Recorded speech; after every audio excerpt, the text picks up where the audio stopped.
కావాలే కొత్త రాజకీయ పార్టీలు? ఎందుకు పుట్టాలే కొత్త రాజకీయ ఆలోచన? ఎవరి కోసం పుట్టాలే కొత్త రాజకీయ ఆలోచన? ఇగో ఇట్లా పొద్దున్న లేస్తే సఫర్ అవుతున్న ప్రజల కోసం పుట్టాలి. మక్క వచ్చింది. ఇప్పుడు 6 లక్షల ఎకరాలలో తెలంగాణలో మక్క సాగైతే మన నిజామాబాద్లో 32,000 ఎకరాలలో సాగాయి. ఇక్కడ నుంచి ఆఫీసర్లు రిపోర్ట్ పంపిరు, 33 కేంద్రాలు పెట్టాలి, కొనుగోలు కేంద్రాలు అని చెప్పి. ఒక్కటంటే ఒక్కటి కూడా పెట్టాలి. ఇయ్యాలటి వరకు కూడా ఒక్క కేంద్రం కూడా పెట్టలేదు. దళారులు ఏం చేస్తున్నారు? ఈ లోపల 2,400 రేటు నిర్ణయం కేంద్రం చేస్తే 1,600 నుంచి 1,800 వరకు మాత్రమే మక్క రైతులకు ఇస్తున్నారు. ఇది మన నిజామాబాద్ ప్రాబ్లం కాదు. మహబూబ్ నగర్లో 18,000 ఎకరాలు ఉంటే అక్కడ అమర్చింత మార్కెట్కి తీసుకపోతే అక్కడ కూడా గదే 1,600 నుంచి 1,900 ఇస్తున్నారు. వరంగల్లో అయితే పాప 3.5 లక్షల ఎకరాలలో మక్క సాగు చేసి ఎవరు జవాబుదారీగా ఉంటారా రైతుల కోసం? 20 రోజుల నుంచి మార్కెట్ సెంటర్లు ఎందుకోసం ఓపెన్ చేస్తలేరు? ప్రభుత్వం దళారీ వ్యవస్థను ఎందుకు మరి దగ్గరుండి ప్రోత్సహిస్తుంది? ఇవన్నీ ఆలోచించాల్సిన అంశాలు కాదా? రైతుల అంశాలు కానీ, చిన్నపిల్లల అంశాలు కానీ, సెక్యూరిటీ అంశాలు కానీ, రోడ్ అంశం కానీ ఆలోచించొద్దా? పరిపాలన అంటే ముఖ్యమంత్రి అయ్యేదా కోతీరు, అయినా కోతీరు ఉంటుందా? ఇదే ఒరవడి ప్రతి ఒక్క రాజకీయ పార్టీది కూడా కనబడతా ఉంది. కాబట్టి ఖచ్చితంగా ఈ రాష్ట్రంలో ఒక కొత్త రాజకీయ శక్తి కావాలని బలంగా మేము విశ్వసిస్తూ ఉన్నాం, చాలా బలంగా విశ్వసిస్తున్నాం.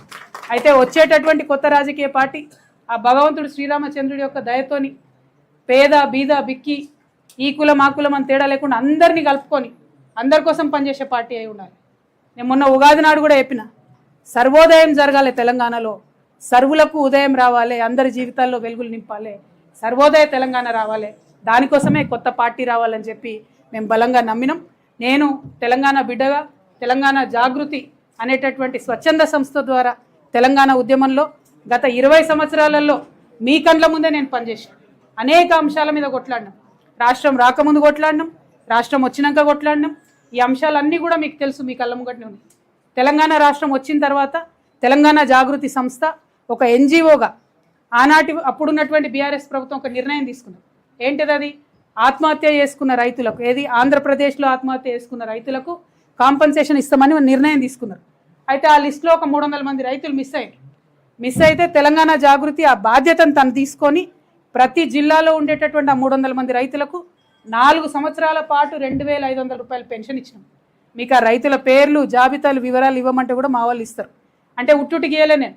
మా కార్యకర్తలు వాళ్ళ ఇంటికి పోవాలి, మాట్లాడాలి, వాళ్ళ పరిస్థితి ఎట్లుందో తెలుసుకోవాలి, అప్పుడే 2,500 పెన్షన్ ఇవ్వాలి. ఇది తెలంగాణ రాష్ట్రం వచ్చినాక 2014 to 18 మేము చేసిన పని గురించి నేను చెప్తున్నా, ఉట్టి పనులు చెప్పట్లేదు నేను. అట్లా 1 కాదు 2 కాదు అనేకం పనులు ఉన్నాయి. రాష్ట్రం రాకముందు పనిచేసినాం, రాష్ట్రం వచ్చినాక పనిచేసినాం, బీఆర్ఎస్ గవర్నమెంట్ ఉన్నప్పుడు పనిచేసినాం, బీఆర్ఎస్ గవర్నమెంట్ లేనప్పుడు కూడా పనిచేసినాం. నిన్నగా